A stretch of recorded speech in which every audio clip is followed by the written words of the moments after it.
of attribute, like saying she is beautiful or this is really hard. Or we relate two things in terms of being the same in some way. So, you know, he is my brother. So there's something about he and my brother that's the same. So we think of it, you know, it's the same person that has these two, we can talk about in two different ways. But in some cases, you're just identifying two things as being the same in some way.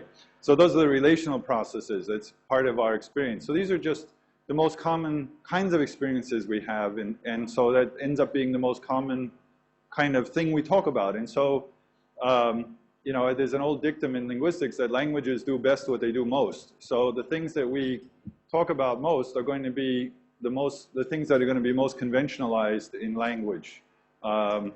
And so we talked a bit about also the participants and the circumstances that go along with each type of representation. So with the material processes, you have actor and goal, and possibly other ones. If you give the book to John, then you also have others that we didn't talk about, but there's recipient. I know in the toots they talked a little bit about recipient and benefactor.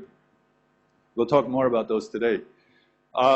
And then with the mental processes, you have the sensor and the phenomenon. So it basically, it's because it isn't one thing affecting the other, or one thing, it is one thing affecting the other, but not one thing acting on another.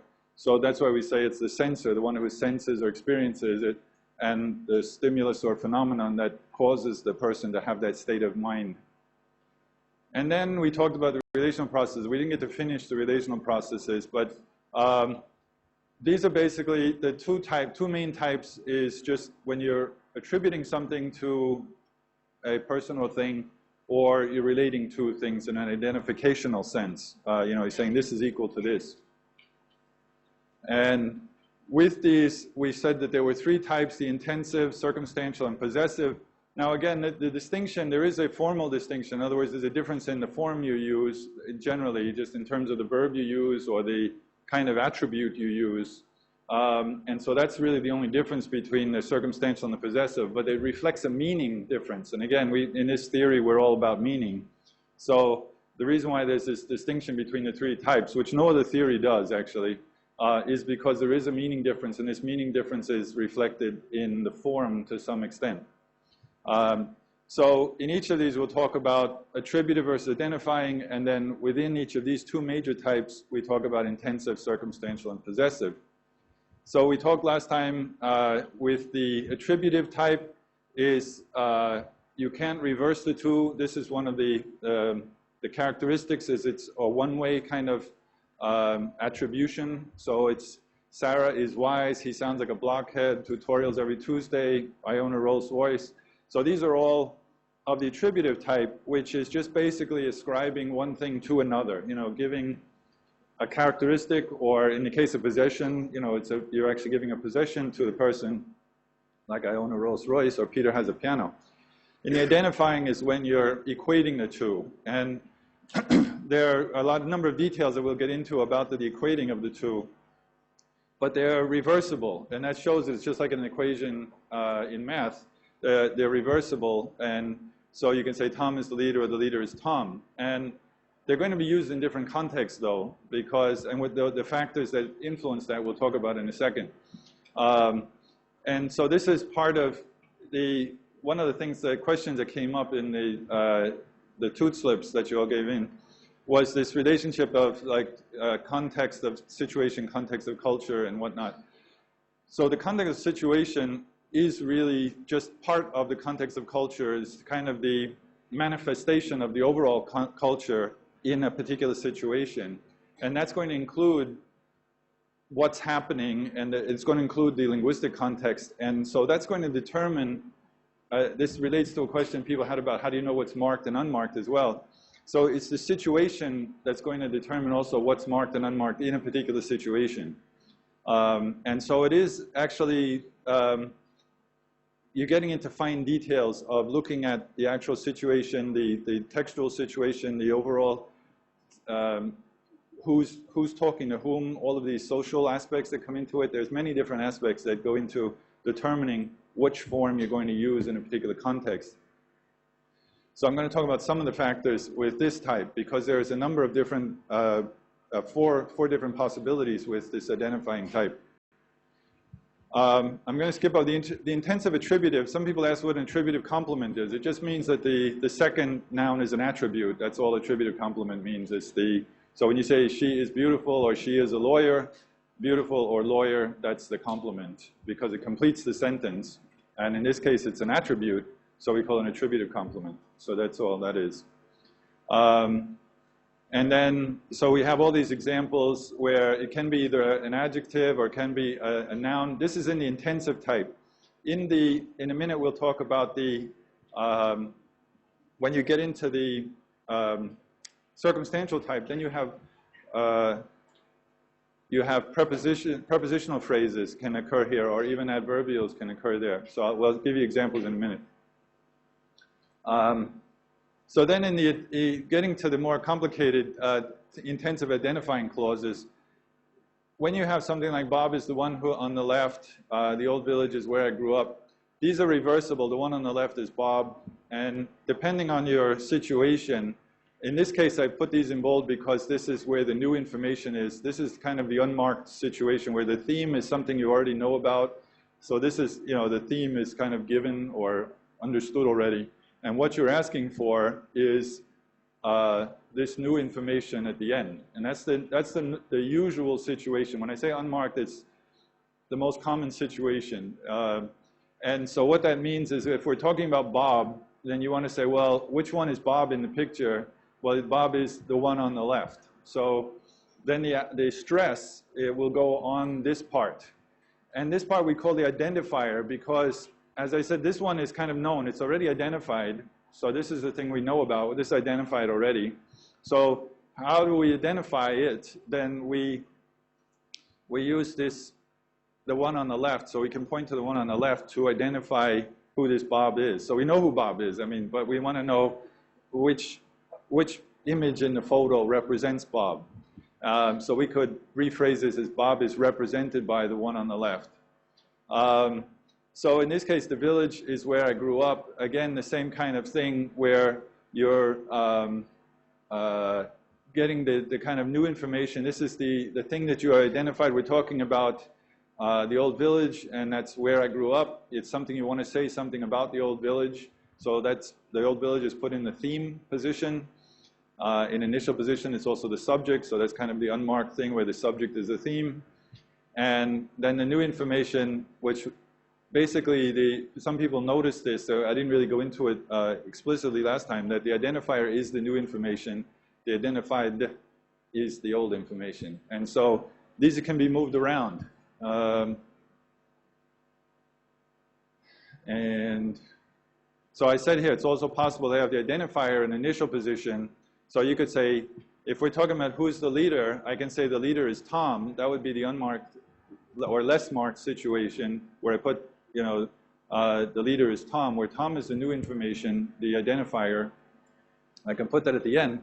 But if I want to treat Tom more as the theme and make it more, make him the subject, because partly languages do this, or speakers do this because of more what we call empathy, or the salience or importance of people.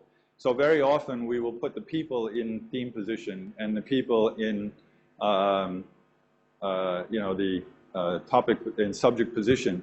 So in this case, if you wanted to put Tom in that position, then you could do that, but the stress has to go on the word Tom then. So instead of saying Tom is the leader, you say Tom is the leader. So it's like Tom is the leader. Tom is the leader. It's very different. And so the key thing in many languages, they would change the word order to mark the information, what we call information structure, what is new and what is old. In English, we just move the stress most of the time. And so in this case, we mark the fact that this is the new information by putting the stress on it. So Tom is the leader. Who is the leader? Tom is the leader, right? So you can hear it in the question too. Who is the leader? Tom is the leader. It's answering exactly the question. And by putting the stress is actually the same as in the question. Whereas you say, who is Tom? Then I would say, Tom is the leader. So you're asking a different question there. And then the answer would be then with the Tom as the new information. So there's four possibilities in terms of the position of the identified and identifier and the order of the noun groups. So if you say, who is the leader? So you could say Tom is the leader, or Tom plays the leader, or you could say the leader is played by Tom. So this is the active, this one is the active, this one is kind of like a passive. Whenever you have the identifier, I mean the value, okay, we have to talk, before I get to this, I have to jump ahead. I have to talk about token and value. I got those in the wrong order, sorry. Okay, so aside from identified and identifier, we also have a difference between the two items, even though we're saying they're the same in some context. There's a difference in the abstractness of the word, so of the concept. So when we say something like Tom is the leader, Tom is a more concrete kind of thing than being a leader is. A leader is more of an abstract concept. It's kind of like an attribute almost. But in this case, we're talking about one leader. So it's still a one-to-one correspondence. It's not like with the attributive where you say he is a leader, where it's just one of many. In this case, we're identifying it down to one. But it's still very similar to an attribute. But because it's an equative clause, we don't call it an attribute, we call it a value. So the value of Tom is that he's the leader. Or you will be our primary interface with clients. You have this value, which is, in this case, it's very clearly more abstract than you. And so you can use, in all of these cases, you have this kind of thing where this is the value and this is the token. The token is, like we use the word token to mean an example of something, but it's, in this case, it just means the more concrete thing, and then the value is the less concrete. And so the usual situation is to have the value as the second item, as the identifier, in this case, both. So you would have something like Tom, say, who is Tom? I mean, who is the leader? You'd say, Tom, no, if you say, who is Tom? Tom is the leader. Or, what are you doing? Well, you will be the primary interface with our clients. So it depends on the context, but in this case, if we take this as kind of the identified, and then it's the theme and the subject, and then this one ends up being the identifier, and it's also the value and the identifier and the new information here. So that's one possibility and the more common possibility. But it's also possible to have the value as the subject and the theme. Now, if you do this, it actually ends up being passive. Even though the verb be doesn't have a passive form, if you use another verb like represents, you can see you have to use a passive. Like my first attempt at a plan for the course is represented by this outline, or is formed by the more modern, the link between the earlier period and the more modern is formed by her work. So here, if you're using a verb other than be, then you can see that it's passive. This is then a more marked situation, putting the value as the subject and the theme. But again, it would depend on the context you want to use it in. Now, what's interesting about token and value is that because there is a difference, you can actually use the same word in both the subject and complement position, and it's not a tautology. In other words, it's not nonsense. It's not a tautology, meaning it's kind of saying something that's a necessary, almost like redundant to say it. When you say boys will be boys or war is war, it's not nonsense. It actually means something. There was a famous mathematician named Frege in the late 19th century, early 20th century, who said A equals A is not informative. Only A equals B is informative. But we can see actually that A equals A is informative as long as the two elements differ in terms of their level of abstraction. So in natural language, at least, if not in math, when you say war is war, what it means is the first one is the token. So that means the war, the reality of war. And then when you say is war, the second, the complement, is war as a concept, as the characteristics of war. So when you say war is war, it means like war has the characteristics of war. Or boys will be boys means boys, the token, have the characteristics of being boys, which are, or with boys, the type of characteristics the boys have. So it's not a nonsense thing to say. And you can see this difference also even in other situations. Like one time, I used to go to Jurong Point and get these $10 haircut. You know, it's $10 in 10 minutes kind of thing. And most of the time it was okay, you know, it was because I don't have a lot of time to sit and wait in these parlors and whatever. So I just go 10 minutes, boom, boom, boom, I'm in and out, and then I lose all my hair. And then one day I came home and it was a really terrible haircut. My wife was like, what happened to you, you know? And so I said to her, sometimes when you get a $10 haircut, you get a $10 haircut, right? So here the first $10 haircut is the token, the actual haircut I got. And then the second $10 haircut means something that's like a $10 haircut. In other words, has the value of a $10 haircut. In other words, a crappy haircut. So since then, I don't go to those places anymore. My wife cuts my hair. But anyway, so this can make sense. Sometimes when you get a $10 haircut, you get a $10 haircut. It makes sense because of the difference between the token and the value. And the same with these other ones. And so we have these choices like I am the teacher, and if you do it, you can see it's positive, active, because we could say I play the teacher or I am the teacher. If you say the ugly one in the picture is me, so here the token, this is still the token. As long as the token is in the subject position, then it's active. And when the value is in subject position, then it's passive. So we get these four choices where you have the identified and token together as subject, or you can get the identifier and token as subject, or you can get the identified and value as subject, or you can get the identifier and value as subject.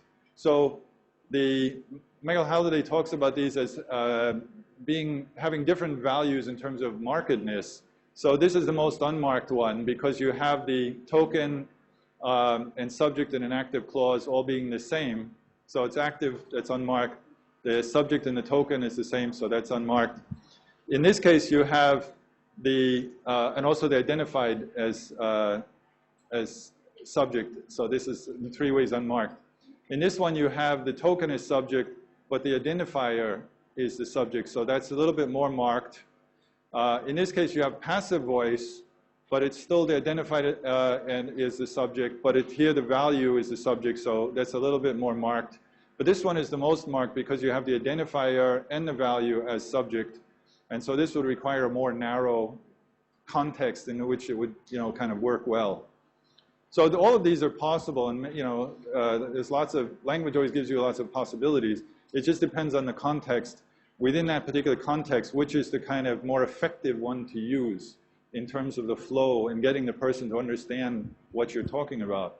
And to some extent, it's personal choice. And I'll talk about this more in a minute when I give you I'm going to do a summary analysis at the end of all of this. Hopefully we have time also to answer more questions. So this is what I just talked about.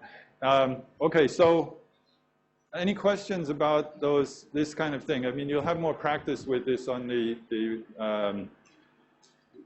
what do you call, token and value and all that in the tooth. But this is just a kind of quick study. So basically, even though it seems very simple, you're just saying this is this, but there's three different ways that this equals this can be manipulated. One is because there's three things that we talk about. So we talk about identifier versus identified, we talk about token versus value, and we talk about active versus passive. So how these things moved around can give you different meanings. Basically, you say something different, you mean something different.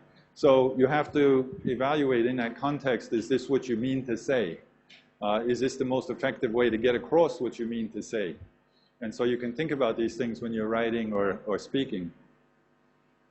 Okay, so that was the intensive attributive. The circumstantial ones basically are the same idea. When the process is intensive, it's basically the same. The only difference is that the complement takes the form of a circumstantial element. So that's why they're called circumstantial ones. attributive clauses. So in this case, the attributive clauses is, so this is like, you know, Mary is beautiful, but in this case, instead of saying an adjective like beautiful or a lawyer, a noun phrase like a lawyer, you would have a preposition phrase or possibly even an adverb in the complement position. So it has this circumstantial sense to it, and it also has a difference in the nature of the complement, you know, a formal difference, which means the form is different. So in this way, a story is about a poor shepherd. Jim's in the house. Sorry. Yeah, somebody asked about this. When you have this apostrophe S, does that mean that the finite is part of the subject? No, we still analyze them as two separate things. You just have to kind of divide it up. Because this is really just, in terms of the sound, it's still the word is, but it's just because of the sound when we say it fast, we just glom them together. So Fred is with the doctor. Dorje is from Tibet. The meeting is at 5 o'clock. So all of these are circumstantial phrases, and so they have a circumstantial meaning. And they're attributes of my story or Jim. So what about the story? Well, it's about a poor shepherd. What about Jim? He's in the house. What about Fred? He's with the doctor. So these are seen as circumstantial attributes of the in carrier in this case. So you can also have the circumstantial meaning in the process itself rather than being in the complement. And in that case, the attribute just looks like, you know, the plain noun phrase or noun group, and the circumstantial meaning is in the process itself. So your ticket cost $50. My love is like a red rose. The fare lasted all night. The fish weighed 5 pounds. So here the sense of it is like, you know, where instead of the like being parting, you know, as a red rose or something like that, putting it in here, you're putting it into the process. And the same thing with lasted is about temporal, right? So how long it lasted in time. So since it has this temporal meaning, or in this case, the sense of weight, so then it's considered circumstantial. And then you can also, in this case, have the like verbs like the applause followed her act. So this is kind of spatial, but you know, in a metaphorical sense. Temporal ends up being temporal, but follow, of course, is used as metaphorically. And Fred accompanied his wife. Instead of saying Fred was with his wife, so here's a clear one where you have a choice between using the circumstance in the process where you say Fred accompanied his wife, or you can put the circumstantial meaning in the complement and said Fred was with his wife. So with his wife would be an attribute, a circumstantial attribute, whereas you say he accompanied his wife, then the complement is just a noun group, but the circumstantial meaning, they both have the same circumstantial meaning of the two, you know, going together. Or the fare takes up the whole day. So here, again, you, with these, you have the identified and the token in initial position, and then it's active clause. And in this one, her act, is her act, his wife, the whole day is the value, and that ends up as a complement. But you can also use the passive form. In this case, was followed, so her act was followed by applause, his wife was accompanied by Fred, the whole day is taken up by the affair. So in this case, you get the identifier and token as the complement. But in this case, you have a passive clause in this second part. Okay, so that's the, I should have, yeah, so this is the identifying clause. Did I skip one? Yeah, I skipped one page, actually. Sorry, I skipped this page. So in this case, we have tomorrow is the 10th, by train is the best way to get there. That you are scared is the real reason. So these are the circumstantial identifying clauses, and it's very much the same idea as with the attributive, except in the sense that the circumstantial meaning can be either in the complement or it can be in the process. And so in this case, they are reversible. So tomorrow is the 10th is tomorrow. By train is the best way to get there. The best way to get there is by train. And then you have the same identifier token. So structurally, the only difference is the nature of the complement or the process, depending on which one you choose. And then in terms of meaning, it just has this circumstantial meaning. And then with the possessives, again, it's the same kind of thing, but in this case, the meaning is just possession. So when you say the piano is Peter's, you have this possessive phrase here, Bill's or yours. These are all possessive phrases. So the meaning of the possession is marked in the attribute here. Just like with the other ones, we saw the meaning is marked in the circumstantial attribute. In this case, it's a possessive attribute. So this is why we call these possessive attributive clauses. And the process here can be just intensive. But you can also, just like with the other ones, the circumstantial ones, instead of having the meaning in the complement, you can put it into the process. So when you say has or contains or lacked, whereas a piano, all you need, or life jackets, these are normal noun groups. So the possessive sense is not here now. The possessive sense is here. So Peter has a piano. The packet contains all you need. The boat lacked life jackets. Yeah, so it's the same thing as saying like the Peter, it belongs to Peter. And then with the possessive identifying clauses, you have like the piano is Peter's. This is a little different. That piano is Peter's. This is Bob's helmet. And these are reversible. This one, the first one, you have identified and token together.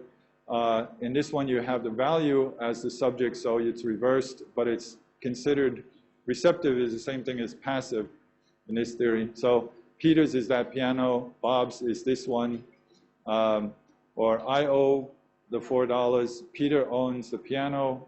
The $4 is owed by me. The piano is owned by Peter. So in these things, it's basically, again, structurally the same as with the intensives and the circumstantial, but it's just that the form of the attribute or the complement, in both cases, the complement can either have the possessive meaning in the complement, or you can put it in the process itself. Okay, so those are the three main types of process. So just the material, what's happening in the real world, the mental, what's happening in your mental world, and then relations, because a lot of what we do mentally, or, what we do is relating one thing to another, and that's how actually we make sense of a lot of stuff, is just by relating one thing to another. And if you read scientific articles, most of the clauses in there are actually relational. Because it's really just saying, well, this process is this, and this is this, and this is this. The noun groups are quite complicated very often in scientific literature, but the actual clause structure is quite simple, and it's mostly relational processes. So if you can understand how these relational processes work, it will help you to understand, academic articles and things much better, or any kind of writing. One of the big differences between writing and speech is speech, the groups, the noun groups and preposition groups are usually quite simple, but the clause structure is the relations between the clauses is kind of complicated. Whereas in written, the clause structures are quite simple, but the noun groups and preposition groups are very complicated. And we'll talk more about that later. Okay, any questions about these three major types? Yeah. Yeah, receptive just means passive. Usually I write passive underneath it, but in this theory he talks about it, he uses the term receptive, or sometimes with passive in parentheses. It's called receptive just because, like, when you say, I was hit, it's like you're talking about it from my point of view, and my point of view is I received the punching or whatever. That's why it's called receptive, rather than me doing the punching. I punched him, So I'm looking at it from the point of view of me punching, but if I say I was punched, then you're looking at it from me receiving the punch. Right? Any more questions, comments? Okay, so now we have three minor processes which are kind of intersections of the other three major processes. So I'm going to be talking about this here. So we've got, this is a kind of graphic representation of the processes we're talking about. And so we talked about relational, we talked about material, and we talked about mental. So within mental, well, let's start here. Within material, we talked about happenings, creating, changing, doing. Within mental, we talked about like seeing, feeling, thinking. And so this is all the world of consciousness. This is the physical world, the world of doing. And we talked about the relational, kind of the world of abstract relations, where you're having an attribute or having an identity or symbolizing something. So those are the three kind of major things. But there are some ways that these major types intersect. So there are some types of mental activity that are more like a doing than a being, right? Or, you know, and there are more kinds of relational things that are existing. When you're existing in the world, it's kind of a relation, but it's something that's happening in the real world. Or in the verbal type, when you're saying something, it's kind of you're expressing some thinking or way of talking about something, right? And so that's kind of partly relational, partly mental. So that's what we're going to be talking about now, is these kind of intersection types of processes. So the behavioral processes are this intersection between material and mental. So they're outer manifestations of inner workings, so psychological actions, the acting out of processes of consciousness. So that's why we find this difference between, like, I think he's an idiot, or I'm thinking about my lecture today, right? So I'm thinking about my lecture, that's a behavioral one. And you can see that it's more like material because it takes the progressive aspect. Rather, when you say, I think he's an idiot, that's just a state. It's not a doing, it's just a state of being, where you say, I'm thinking about my lecture today. Then you're actually doing something. So they're different. They're partly like mental processes and partly like material processes. And in this case, instead of talking about a sensor, we talk about a behavior. So just to show that what's happening is more of a doing or a behaving. It's more like behaving, because it's not so much you're doing something with something else, it's more like you're behaving in a certain way. And it is, because there's generally no grammatical goal, so it's not like actor and goal, it's quite different. The behavior has to be a conscious being like the sensor, but the action is more like a material process.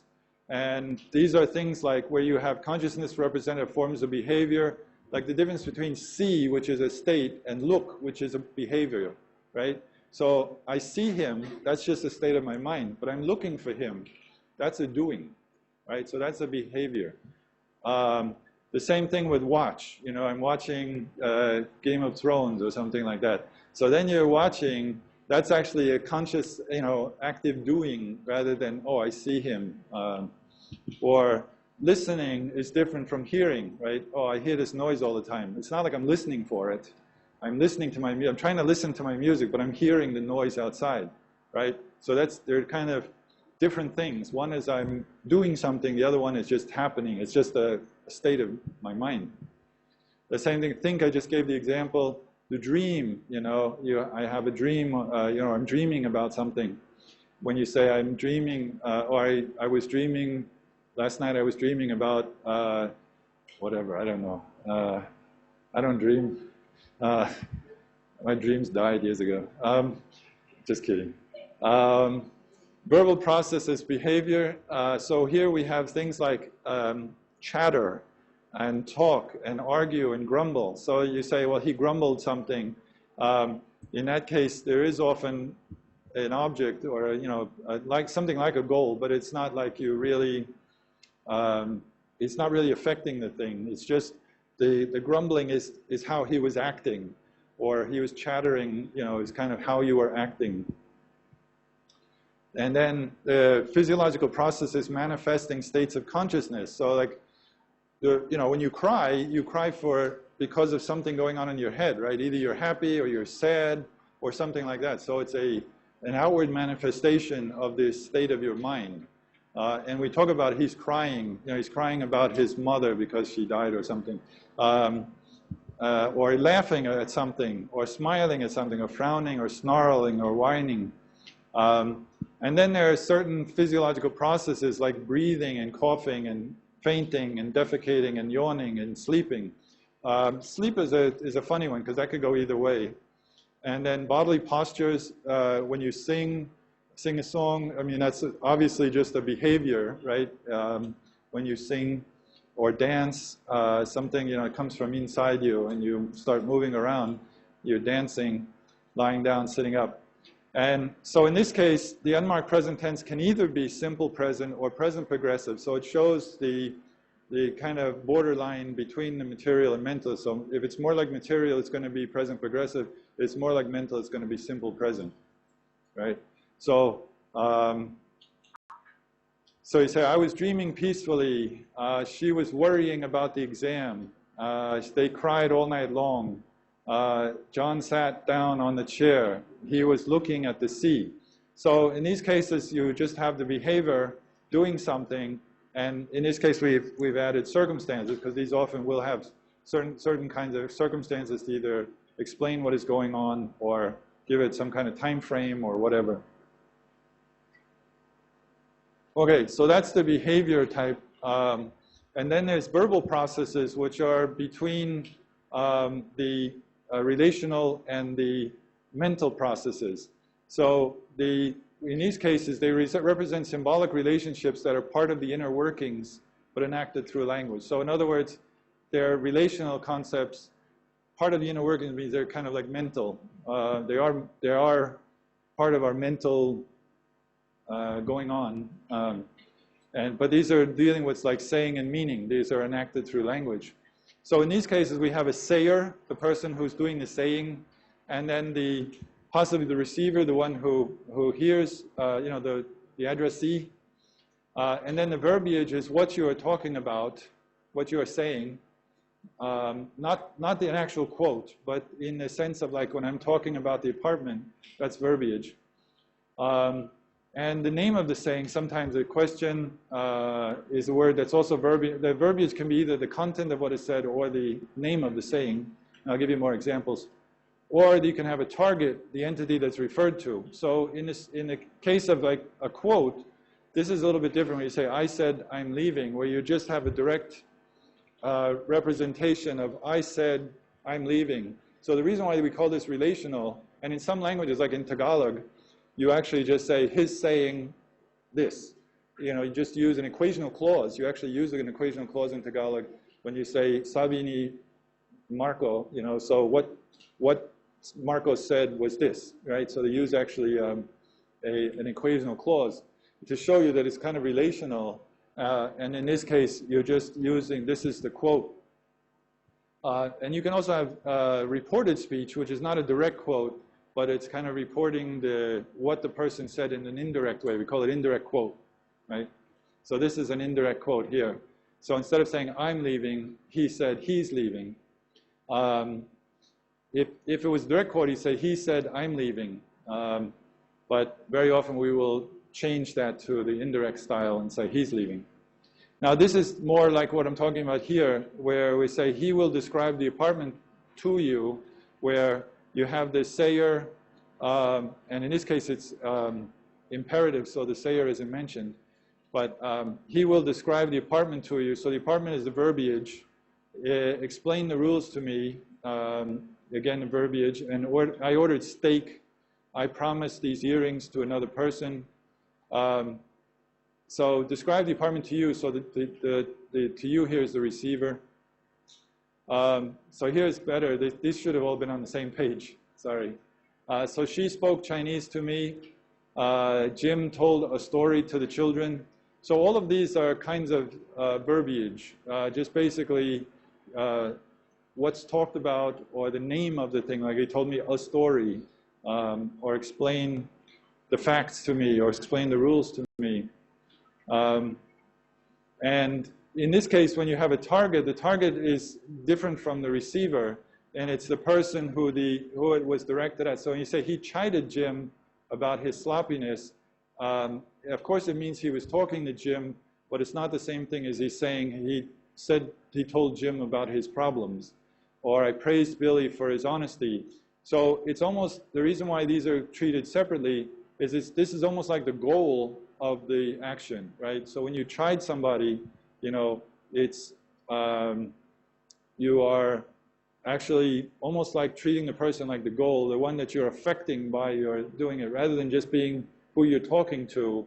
You're actually chiding them or praising them or flattering them. You're doing something to them in a extent. So that's why it's called a target. It's not quite a goal in a material sense, but it's still the action is kind of carried over to that person. Whereas if you just say, you know, he talked to me, then it's a slightly different sense. And you notice that this one doesn't ever take a preposition like to, whereas with the receiver will often take the preposition to. So these are quite different in terms of the meaning and in terms of structure as well. And then these would normally, when you chide somebody, it's about something. So it would be about his sloppiness or for his honesty. Okay, any questions about behavior or verbal processes before we go on to the last type? Okay, the existential processes basically are just talking about the existence of something. So we often need to talk about something exists, or where something exists. So you have the existence of some entity, which we call the existent. The thing that exists, we call the existent. And this, we would, you know, as a state of affairs. So this is here, or this exists here, or this happened over there, or this remains on the table. You know, this situation arose, this thing happened, or it occurred. So these are examples like on the shelf sits a book, where here sits doesn't really mean like, you know, it's sitting, that kind of thing. That sit, in many languages actually sit is used as just an existential verb. So it just means to be at a place, right? So just like in this case, the on the shelf sits a book, it has nothing to do with what we normally think of as sitting. It just means to be located on that, at that place. And in some languages, like the Rawang language that I worked on in northern Burma, there's the word room, which means to sit, but it's also one of the main existential verbs. So when you want to say he's over there, you say he's sitting over there, but it doesn't really mean he's sitting. He could be lying down, but you can still say he's there, and you use the verb room, which means to sit in other contexts. Just like this kind of thing. Or a terrible thing happened during the riots. So here, there was some situation existed. This terrible thing existed during the riots. And so this is the event that happens. This is the entity that is located in some place. So we talk about existent as an entity or existent as an event. And then you could say, this is often talked about as an existential phrase. There was a spider in the bathtub. There weren't any pigs in the pen. Now, in this case, we have what's called a dummy there subject. That there doesn't mean there, as in there. It means it's just there to be the subject. If you actually want to say there, you have to add another there. You say, there was a spider there. So the real circumstantial there would go here. You wouldn't say there's a spider. Actually, you could say that. There's a spider. So it shows you that the first there is just kind of a dummy. It's just filling the place, because English has to have a subject. Why does it have to have a subject? You should all know the answer. Because it uses the position of the subject relative to the finite to mark the mood. So if you have no subject, it looks like an imperative, right? So this is why we have to have it or there. If there's no other subject, we say it's raining, or there's a spider over there. You have to have the there or the it to show that it's a declarative clause. So you have even if it's a dummy subject, you have to have a subject of some type to show that it's declarative. So everything exists for a reason in language. It's not just arbitrary. Okay, just a quick mention on distinguishing the process types. As I mentioned a couple of times already, it isn't about the verbs themselves. It's about how they're used. And so the differences between the process types result in the way that they're functioning in a particular clause. So as I mentioned with feel, so if I use my hand to feel the table, that's a material process. And I feel that he should be more polite is a mental process. And I feel miserable is a relational process, meaning I am miserable. I feel miserable is kind of like saying I am miserable. And this is where you can see that these things form a circle as well. So that in all of these cases, you have these different aspects of our experience that we can represent in different ways. These are the kind of more common things, but, and so with more clearly differentiated types of things, the material, mental, and relational. But then you have these kind of middle ground types of things. And there's no cut and dried yes and no answers to where they break up. That's why you see there's like fuzzy edges, fuzzy edges, fuzzy edges, fuzzy edges, fuzzy, fuzzy. Because there's no cut and dried. Language isn't neat. It's not a neat and, you know, perfect system. It's not a logical system. This is why all these formal theories that try to force language into a logical system fail, because language is human behavior, and nothing about humans is perfectly logical.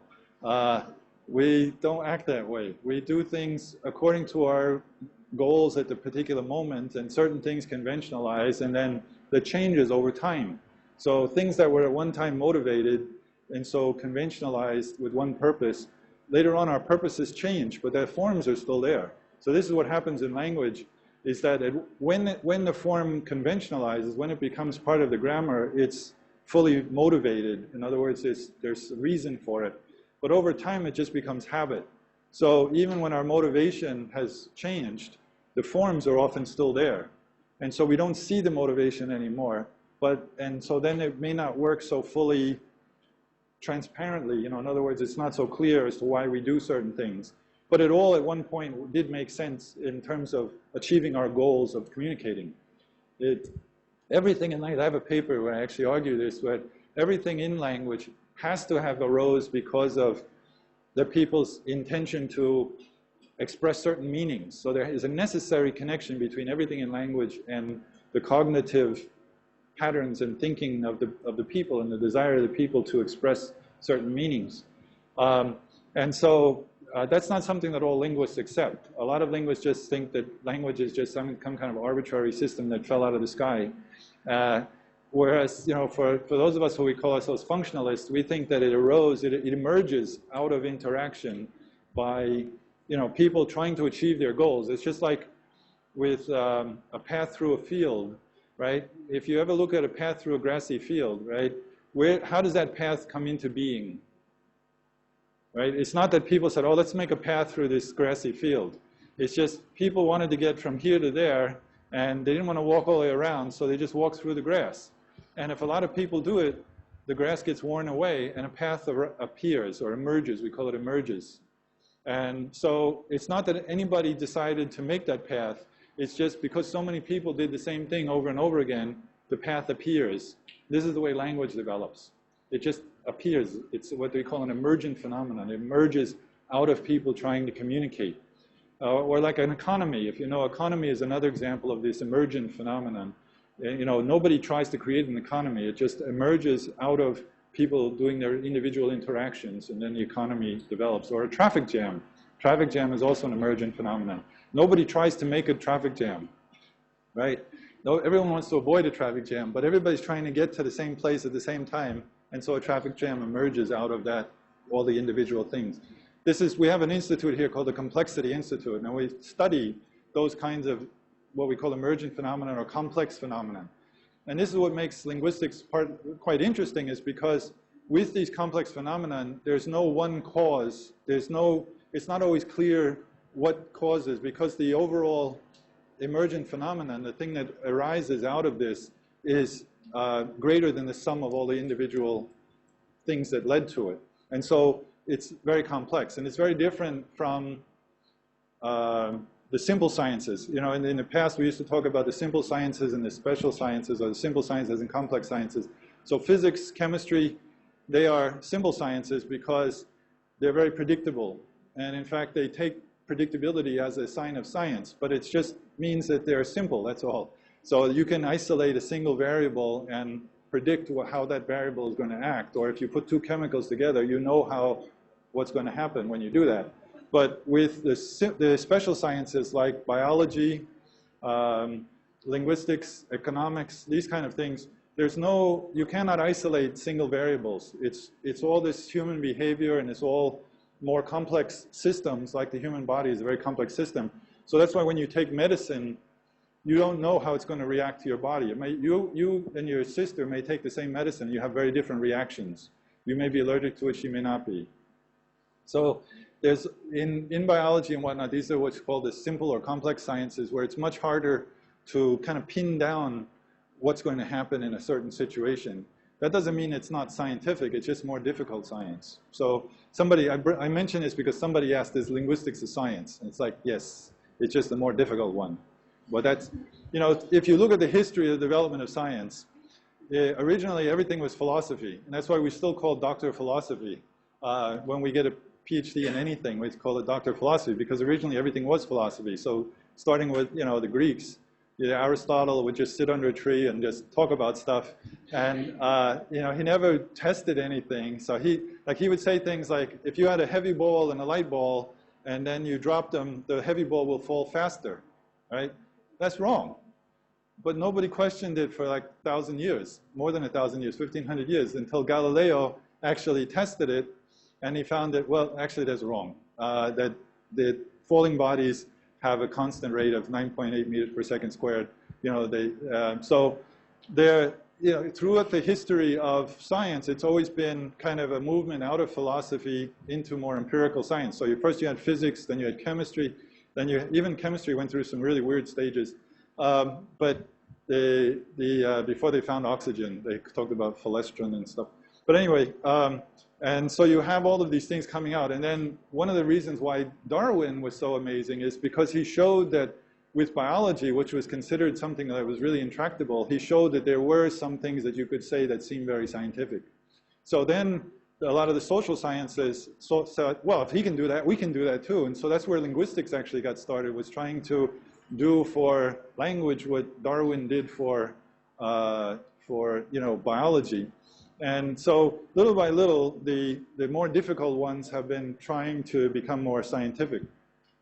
So this is what's been going on.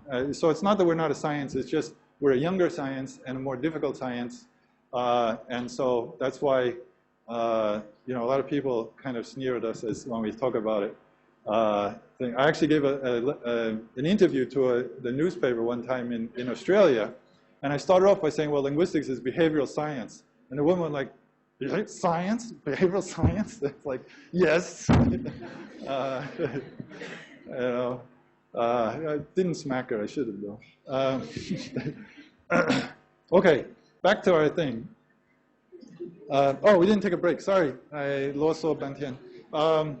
So let's take a break and we'll come back and we'll talk about other participant functions.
Okay. I'll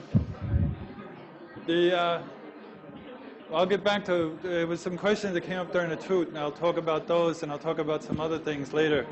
But I just want to finish with these participant processes and the circumstances.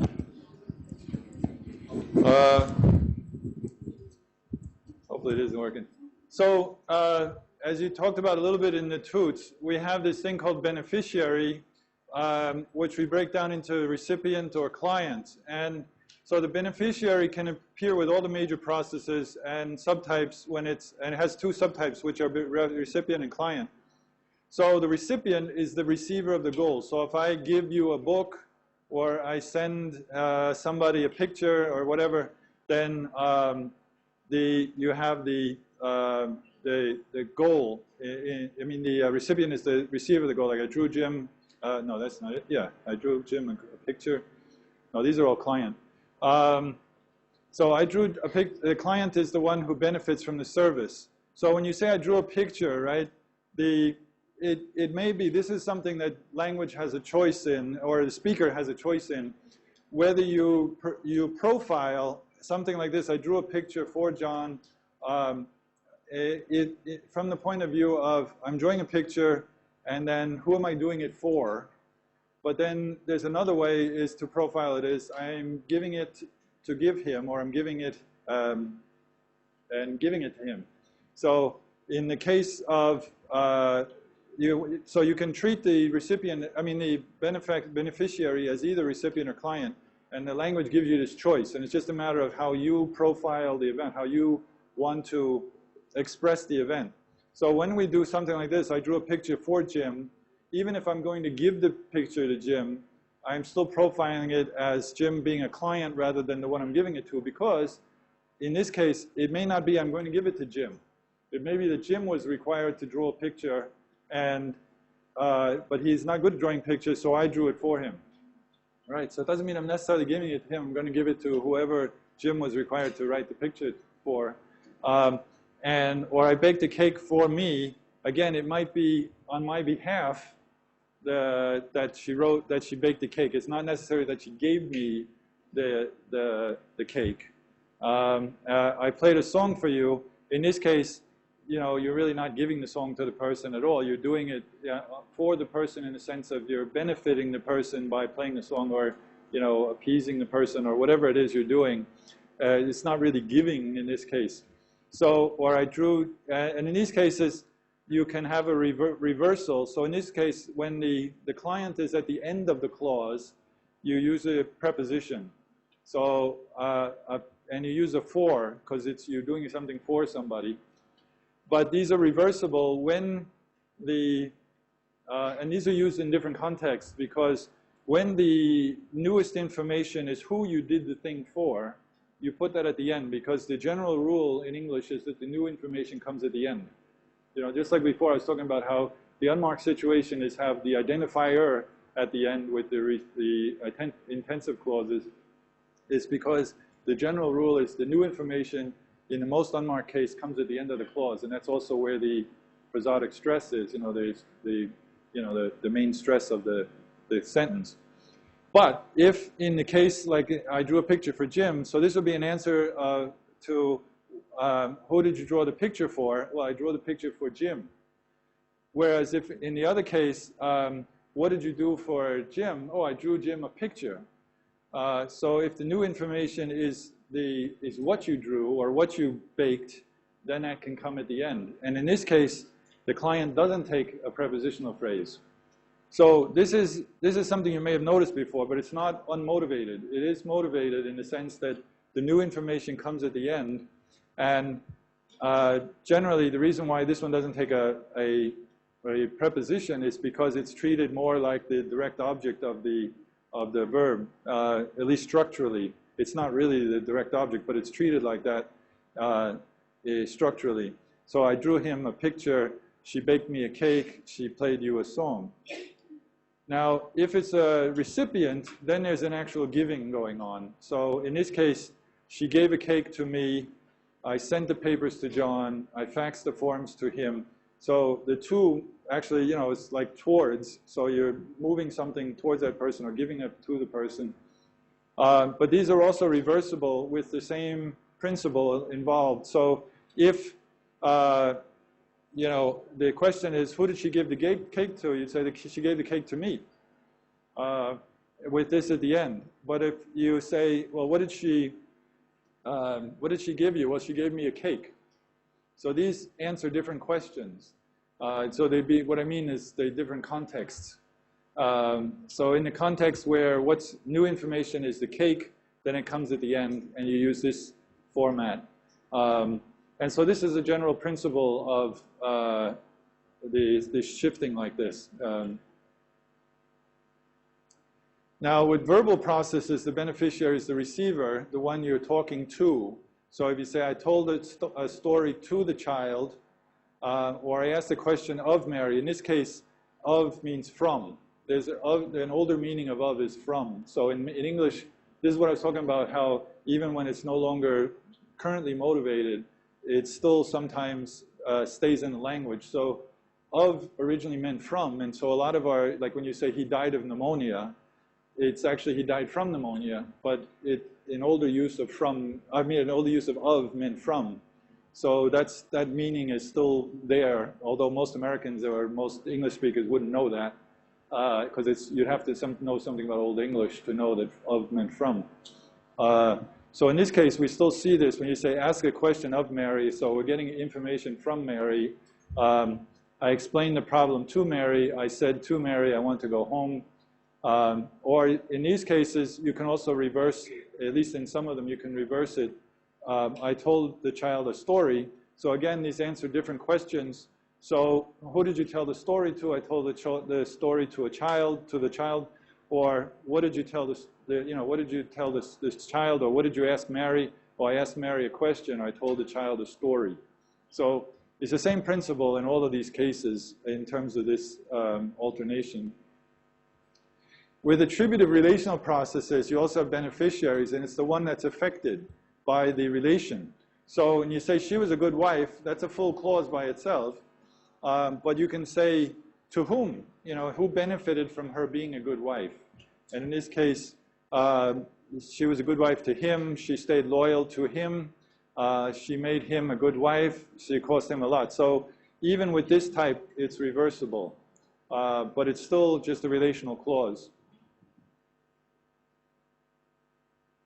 Now, this is a really interesting part. It's what's called a range in this theory. And this is one of the few theories that actually distinguishes this from the goals, or what other theories talk about as direct object. These are sometimes talked about in traditional grammar as cognate objects, but they're not always cognate, so that's not really a great term. The prototype ones are like sing a song, where actually sing and song, if you say sang songs, song and sing actually come from the same root. They're the same word. And it's just different morphological forms of it. In other words, just a difference in the vowel there. So with material and behavioral processes, what these are, the range can be either an entity that's involved in the process but not directly affected by the process, or it can be where the process happens, in a sense, or it can be the process itself. You turn the process into a noun. So, for example, we played tennis all day long. There is no such thing as tennis, right? I can't go to the store and buy tennis. I can buy a racket, I can buy whatever, but tennis comes into being from the playing, right? So when you play tennis, it's just you're making the action into the noun that you're talking about, and then you use the verb play. And the reason why we do this is because nouns can be modified much more than verbs can in certain ways. So I can say, we played 5 wonderful long games of tennis. So here I can add all these modifiers to tennis to talk about how long it was, how wonderful it was, how many there were, all of these things you can do with the nouns, but you don't do that with verbs. And so this is why we've been doing this, changing these actions into nouns. And then you can modify them. The same with singing songs, right? So when you're singing, whether you say I'm singing a song or I'm singing, it's still the same thing. It's just when you say song, I sang 3 songs, or I sang 3 love songs, or I sang 3, wonderful songs, or whatever. I can put all kinds of modifiers on there.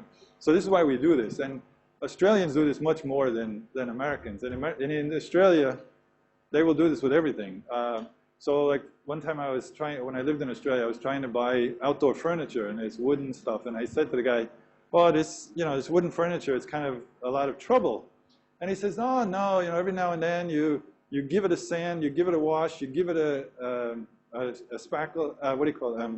Stain. You give it a stain. So you give it a wash, you give it a sand, you give it a sand, you give it a wash, you give it a stain." So he was turning all of the actions. In American English, we would say you sand it, you stain it, you wash it. We keep the verb as a verb. Whereas he's taking the process and turning it into a noun in all of these cases. And they do this with everything. So they'll, instead of saying, "Now you think about this," they'll say, "Have a think about it." Have a chat to him. You don't say chat with him. You say, "Have a chat to him." All of these things, they do this all. They don't even realize. I was talking to an Australian about this last night, and he was like, "I didn't even notice that." It's like, yeah, because you're doing it all the time. And then he said, and his wife was lying down, and she says, she's having a lie down. It's like, why don't you just say she's lying down? Why don't you say she's having a lie down? Anyway, she was sick, so she had to lie down. Now, in these cases, it can be the process where you treat the process as a noun, or it can be a really actually existing entity, like in Magellan sailed the ocean. So when you say Magellan sailed the ocean in search of gold, he's not really doing something to the ocean. The ocean is just where he sailed. And so you can actually change this into a circumstantial type of thing where you could say he sailed on the ocean. With other entities, like he walked the distance, or he played, like say he played the piano, you can say he played on the piano for 4 hours, or he played the piano for 4 hours. So you can, when you have this choice of the circumstantial or the direct argument type thing with and without the preposition, then you can see that it's a range type argument. So they walked the distance in under an hour. We have a meeting at 2 o'clock. So, you could say we're meeting at 2 o'clock. Or you could say we have a meeting at 2 o'clock. Now, it's a choice that the speaker has to treat the meeting, the actual, the action as a process, or treat it as a noun, right? With mental processes, we talk about the phenomenon actually as a type of range with at least a like type of mental process. So I like apples. This type of phenomenon is actually, well, you might think of as a range in the sense that it's not affected by the action of liking or understanding the material. The material is not affected by the understanding. And she enjoys a good cigar. The cigar is not affected. It depends on how you mean this, actually, because enjoys a good cigar usually just means she smokes cigars regularly or smokes good cigars. Then the cigar would be affected. They believe what she says. Again, what she says is not affected by the believing. Now, with verbal processes, the verbiage is actually a kind of range. And again, there's 2 types. So as I mentioned earlier when I talked about verbal processes, there is talking about the name of the thing and the nature of the verbal process. So like I told the child a story where telling a story here, the verbiage is the way that you tell. So, it takes the form, it's like a genre, right? So I'm telling what I'm telling the child takes the form of a story. Just like when you play tennis, your action takes the form, your playing takes the form of tennis. So when I'm telling a story, my telling takes the form of a story, right? So I'm telling a joke, I'm telling a story, I'm telling what else can you tell? Whatever. It's the form that your telling takes. So that's why it's considered a range process. Or when you ask Mary a question, your asking takes the form of a question. Or I ordered a steak. In this case, the steak is an entity.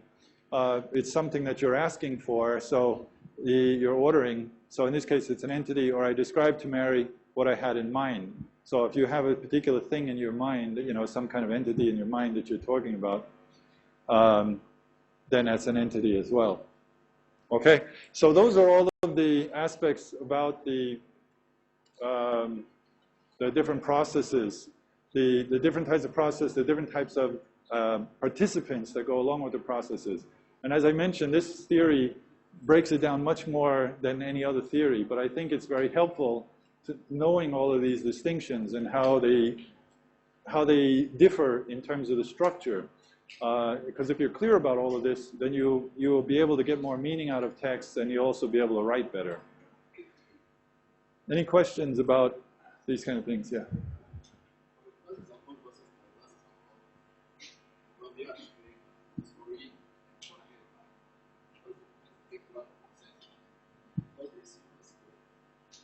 You're talking about the first one and this one.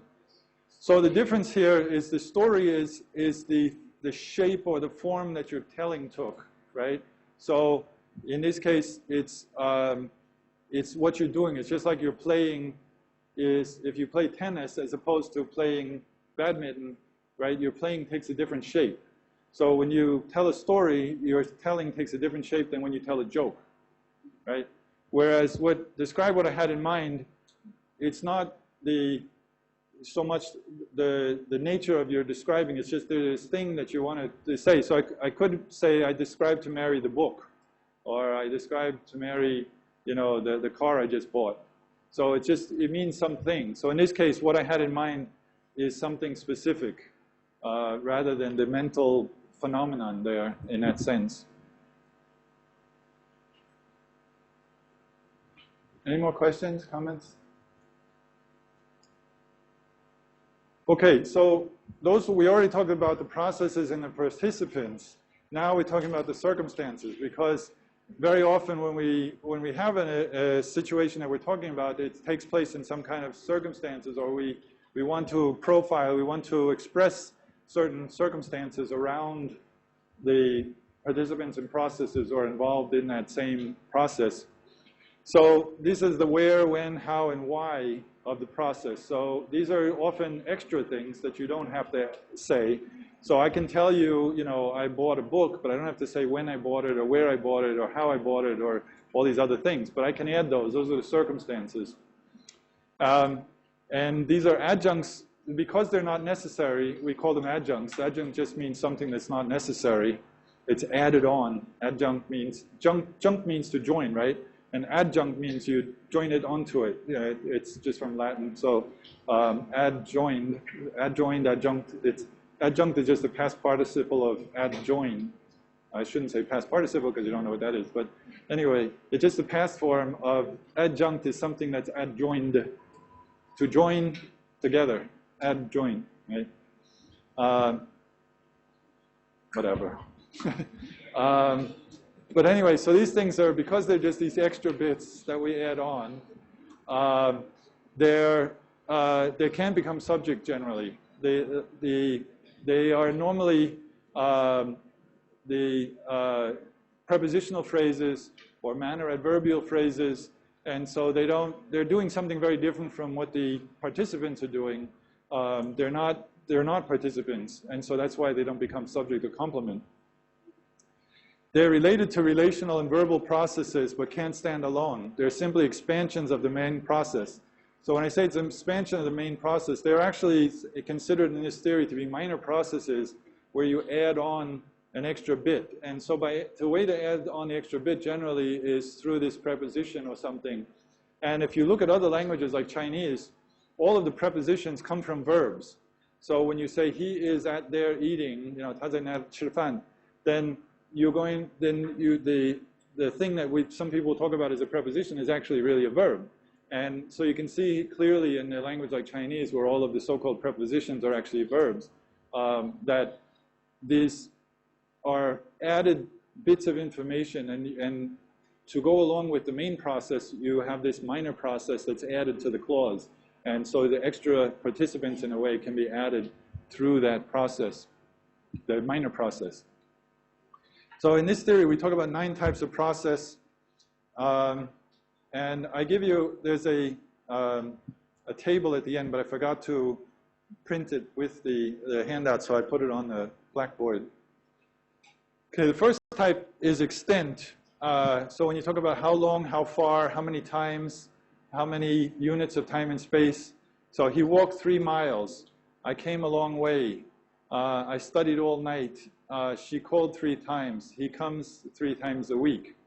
So in this case, it's just, you know, how long was his walking? He was walking was for 3 miles. Or I came a very long way, you know, the spatial relationship there. Or when you studied all night, this is all extent. So the extent of my walking was 3 miles. The extent of my coming was a long way, or the extent of my studying was all night.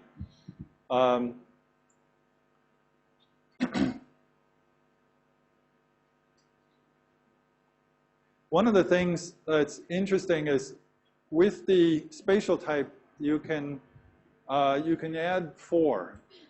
So I could say I walked for 3 miles. Or I came, well, I wouldn't say came for a long way, but I came for something. With the temporal ones, we normally don't do that. But non-native speakers will often make the mistake of adding the 4 to the temporal ones as well. So they'll say, I did this for 3 times. Right? That sounds very normal to you guys, right? I did this for 3 times. We don't say that, though. We say, I did it 3 times. So with the temporal ones, we don't use the 4. With some of the spatial ones, we can. Like, I walked for 3 miles. Then it's okay. But not with the temporal ones. So it's important to make these distinctions if you want to speak, you know, in a grammatical way or the most usual way. And then there's simple location, you know, where or to where or from where or when, temporal location. So I work at home, you know, where do I work? I work at home. I slept in the barn. I drove to Sydney. They came from Melbourne. So these are all spatial, either at or to or from. And then I work every morning. When do I work? I work in the morning or every morning. I woke up at 9 o'clock. He came last Thursday. So these are all temporal location, you know, the location in time. So metaphorically, in many languages do this. You talk about time as if it's space, right? And languages can differ in terms of whether you talk about time moving past us or us moving through time. So depending on the language, you will use different metaphors, but it's very, very common for languages to use metaphors of space to talk about time, right? Because when in language, when you want to talk about something, you don't always make up new stuff. You use what you have already to talk about something new. And so that's why we get these shifts all the time in language and all this metaphorical use, because you don't want to, instead of making up something new, and you always, the easy way to make sense of one thing is to relate it to something you already know. And so that's why we use metaphor so much. Okay, and manner is just how the action is being carried out. So, you know, with what or how. So when you say, she hit me with the pie, in this case, what you use to do the action.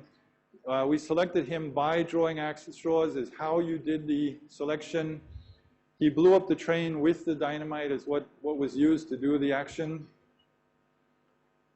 And then equality is how it was done. So like she hit me softly. I walked quietly into the room. He ate too fast. So all of these are the quality of the action. So was it smooth? Was it fast? Was it quiet? Was it loud? Whatever. All of those kind of qualities. Now these things, you can see they're clearly marked as adverbial.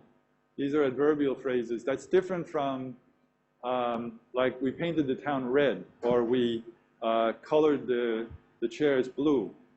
That is that's actually an attribute. So that's not adverbial. That's a result. We'll talk about that later in a minute. That's different from these guys, which have the ly, which is shows it's the manner, it's how you did the hitting. So he'd hit it softly rather than hitting it hard or quickly or whatever. I walk quietly rather than I walk noisily. And then the ly, historically, as I mentioned, I think it just comes from the word like, so soft like. So you can see this circumstantial sense to it. Historically, it just came from, you know, hit soft like became softly, you know. He burned the house to the ground. She paints a lot. They didn't do it at all. So in these cases, it's not so much the manner in which it was done as much as the amount that was done, but it's still considered manner within his theory. And then comparison is often a kind of simile. So he hit me like a ton of bricks. He bowls like unlike any other. This rolling is different from before. So the different, unlike, like, that shows this circumstantial sense of comparison. And so that's relatively simple. Cause is, there are three types here. The reason type is why something happened or how it happened or due to what. So she came because of the job. He did it through no fault of his own. I'm still working thanks to John's intervention. He died of malaria. So here the of is like from. And so these are all the reason for the action happening. So the reason why she came, or the reason why he did it, or the reason why I'm still working. So in each of these cases, when you want to analyze these types of circumstances, just think, what is it telling me? Is it telling me the reason for it, or is it telling me something else? And then you can analyze it. The purpose is another. These are all types of cause. So another type of cause is the purpose. So for what purpose did he do it? Well, she hit me for my own good. Her purpose was somehow to benefit me, right? So for my own good. Or he mediated for the sake of peace. So he did this in order to bring about peace. So he's out for lunch. So he went out the door in order to get lunch. So for, in this case, kind of like in order to. And then behalf is on whose behalf. So now we saw the beneficiary of behalf. That's when the behalf is treated as a participant. This is when the participant, when we can talk about it as a kind of circumstance. When it takes the preposition phrase, then we can treat it as a type of circumstance. So it's similar to this beneficiary client, but it's not a full participant. So when you hit somebody, she hit him for me, right? So there, it's kind of like her purpose or the cause, the reason why she hit is for me, for my behalf, on my behalf. I filed a claim on his behalf. You can actually use that expression. The judge ruled in favor of the defendant just means kind of on behalf of the defendant. And don't do it for my sake means on my behalf, the same kind of thing. So in this case, it's just when when it appears in this preposition phrase, then we can consider it as a circumstantial. And then there's contingency, which is the kind of conditions under which something is going to happen. So one of them is we call condition. So if there is some situation like in the event of a problem, so if you have this kind of situation, call me. Or in the case of rain, if you have this situation, we can play indoors. Or in the event of an earthquake, if we have this situation, run to a doorway. So these are all just about what condition is necessary for this to happen. It's kind of like an if clause. But then there's this concession type where you said, in spite of his poor health, he carried a package home. Or despite the rain, we had a great time. Or regardless of his poor health, he works hard. So in these cases, it's kind of a condition that exists, but although that condition exists, he still did this. So although he had poor health, and you could change this to although he had poor health, but that would be a whole clause. So this is, we're just talking here about preposition phrases. So if you say although he had poor health, that would be a subordinate clause. We haven't talked about that yet. We'll talk about that later. So again, you have choices in the grammar. You can express something as a full clause, or you can express it just as a minor process, which is this preposition phrase. So in spite of his poor health is the same thing as saying, although he had poor health, he carried the package home. And it's, again, a speaker's choice to decide whether to express it as two clauses or as one clause with an extra preposition phrase. Or despite the rain, we had a great time. Although we had rain, or although it rained, we had great time is the same kind of sense, but put into a minor process form, the preposition. Regardless of his poor health means, again, although he had poor health. And then the default type is if you don't satisfy this, then, so if you don't have proper ID, without proper ID means like, again, you could change it to a clause and say, if you don't have proper ID. So that's the same thing as saying without proper ID. But in this case, you want to just be simpler with just a preposition phrase instead of a full clause. We can't allow you into the building. In the absence of orders to the contrary, again, this looks long, but it's not a clause. It's still just a preposition phrase because this is a noun. But you could change this again. If we don't get orders to the contrary, that would be a subordinate clause, follow him. Or in default of corroborating evidence, we can't hold him, so that's the same as if saying if we don't have corroborative evidence. But, in this case, the speaker chose to express it in this way with a minor process. And the accompaniment is just with whom or and whom or without whom. So Jim came to the party without his girlfriend, so he could be with his girlfriend or without his girlfriend, same idea. He walked with a smile on his face. She left home without her American Express card, which you're not supposed to do. They tell you in the commercial, I don't know if they have those commercials here, but the American Express in America had these commercials for years. They say, the American Express card, don't leave home without it. And so it's like, okay, well, I won't. So, and so this is just this idea of accompaniment, so who is with or not with you, or what is with or not with you. And then the additive is in addition to or instead of. So Jim came to the party instead of his brother, or you could say in addition to his brother. Jim came to the party, he has, in addition to his brother, or he has a BMW as well as a Jaguar. So you're adding an extra bit here. Instead of saying Jim and his brother came to the party, you say, which would make it two participants, you're saying Jim came to the party instead of his brother or in addition to his brother. So again, it's a choice you make. So you could either say, well, Jim and his brother came to the party, or you could say Jim came to the party with his brother. Now you notice it's very different meaning, right? So if you say Jim and his brother came to the party, that's kind of like you were expecting that, and that's normal situation. And you're profiling it from the point of view, your theme is both of them. But if you say Jim came to the party with his brother, it's like you were expecting Jim to come to the party, and then you're putting this extra information that he came with his brother. So this is kind of, and it's also at the end of the clause, so it's kind of the new information. It's more likely to be the new information at the end of the clause. So it's, the speaker's choice how you're going to profile that event. It's the same event, or it could be the same event, but it's just how you choose to profile it. And then the role is either as guys in what role or as what. So if you say we treat her as a family member,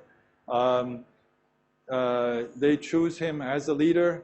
So this is a little bit like the like type, but it's different in the sense that it's the role that the person has. So this person has the role of being a family member, or they chose him to be the leader. So that means he has the role of being the leader. The change came in the guise of a reorganization. The guise here just means form of, so it looked like or has the form of a reorganization. Or he set out as a pauper. So in this case, he kind of played the role of a pauper. And then the product is the thing that something turns into. So they beat the iron into the required form. So if you had a lump of iron and then you beat it, you heat it and then beat it into a sword or whatever, then you change the shape. So it goes from one shape into this other shape. He developed into a real wimp.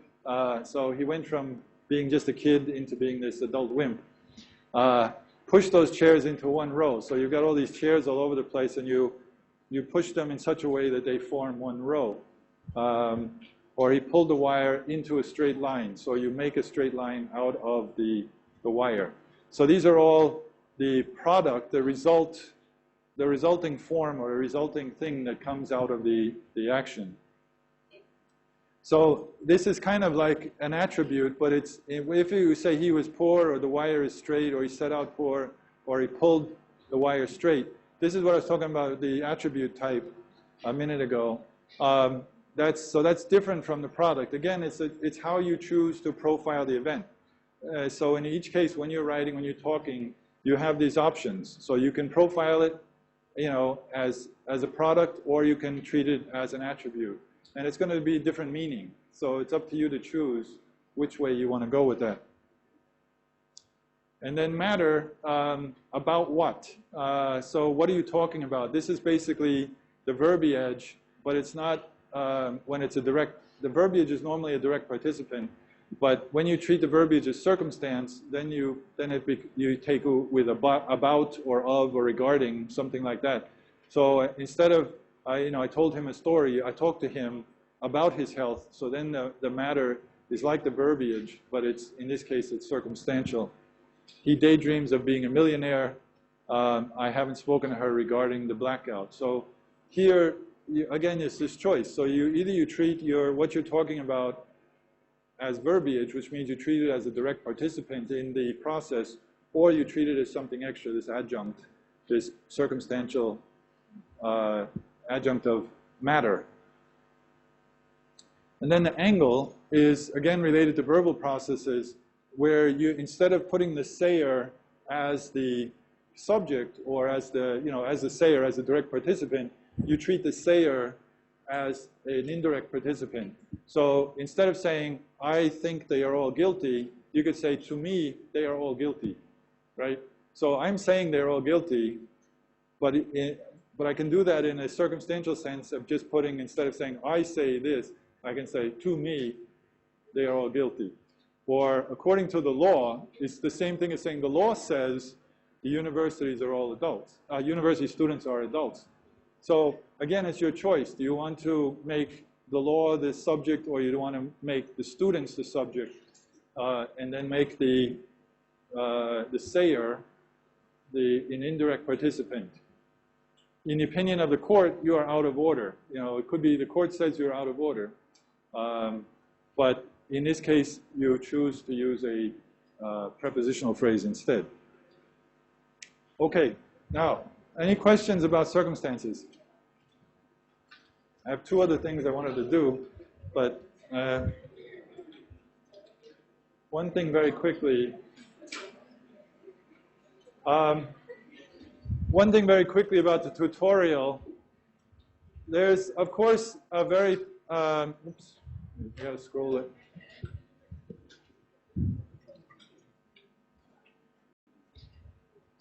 So one of the questions that came up in the tutorial was whether Jane saw the thief coming through the window, how to break that up into constituents. Now, what I was aiming for was the thief coming through the window as an act type phenomenon, right? So she saw this act, and the act was the thief coming through the window. But other people said she saw the thief, where the thief is the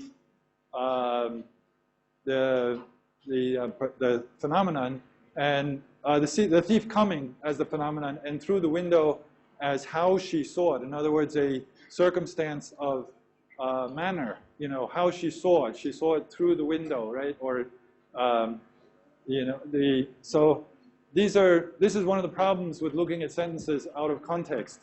Out of context, you don't know which one it is. And this is why linguistics that depends completely on sentences out of context is really kind of problematic. Now, I'm only doing this because we have to learn these kind of basic things before we look at larger text. And I'd originally hoped to have time to look at a longer text at the end of this lecture. But so in this case, both of these are possible. And again, it shows you how important constituency is. How you break up the constituency gives you very different meaning. And in this case, both would be possible depending on the context. But we don't know what the context is because these are completely out of context. So you make up a context in which it makes sense. And I baked Jane a cake for her birthday. In this case, I baked her, this is the benefactive that we talked about, where she's the one that in this case, it's the same as I bake a cake for Jane. And so it's the person who is benefiting, or the client for whom you're doing the baking. And then for her birthday is your reason for doing it, right? So that's the purpose type of cause. Okay, then, wait. There's one more thing.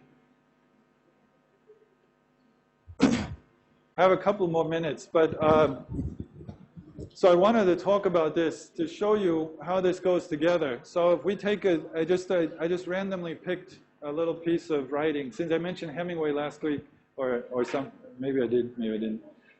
I took a little bit of Hemingway's writing. He said, if a writer of prose knows enough of what he is writing about, he may omit things that he knows, and the reader, if the writer is writing truly enough, will have a feeling of those things as strongly as though the writer had stated them. The dignity of movement of an iceberg is due to only 1/8 of it being above the water. A writer who omits things because he does not know them only makes hollow places in his writing. So if we were to look at this, right, this is actually very simple writing. I picked Halliday partly because he's famous for writing very simple sentences. Make it easy on myself.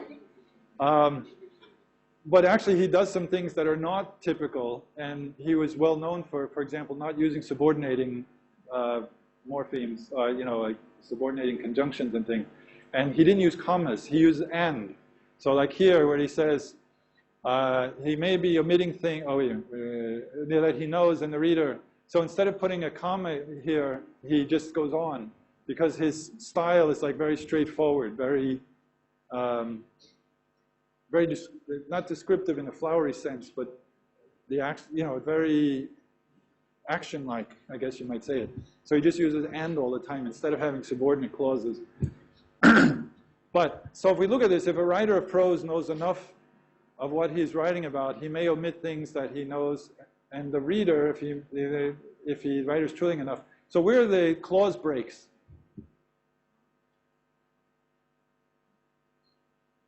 If a writer of prose knows enough of what he is writing about, he may omit things that he knows, and the reader, if the writer is writing truly enough, will have a feeling of those things as strongly as though the writer stated them. Now, he made that one sentence, but how many clauses are in there?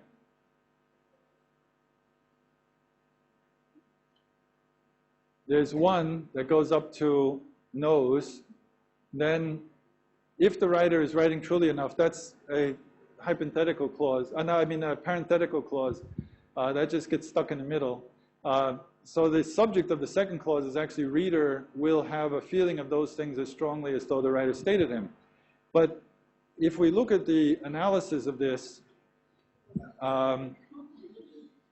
if is of course the textual theme, a writer of prose is the subject, knows is mental process, and then enough of what he is writing about is all the phenomenon, and then he is the actor, may is finite, and omit is the predicator, things that he knows, so that's the goal, and the reader will is finite, have, predicator, a feeling of those things is the attribute, so he will have this is a possessive relational clause, as strongly as though the writer had stated them. So here, this whole thing is really just a manner circumstance, right? So how did he have them? He had them as strongly as though the writer had stated them. So all of this is really one phrase. Now, we haven't gone yet into breaking these things down, this one and this one. So some of these can be quite complex. But next week, we'll start to